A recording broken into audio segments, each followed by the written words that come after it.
Dictionaries and default values. Assuming connection details is a Python dictionary. What's the best, most elegant, most Pythonic way of refactoring code like this?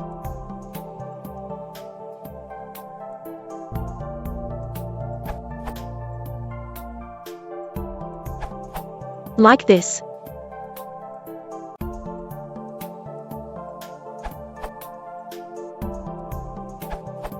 For multiple different defaults, try this.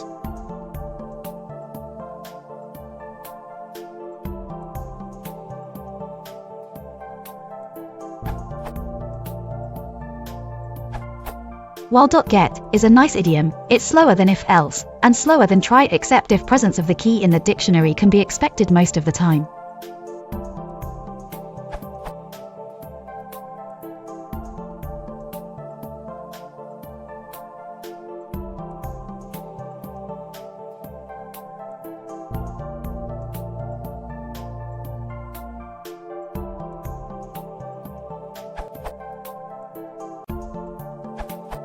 You can also use the defaultic like so.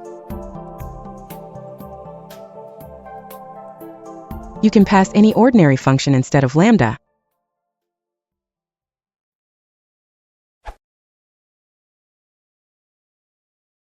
Mas sorveu o que se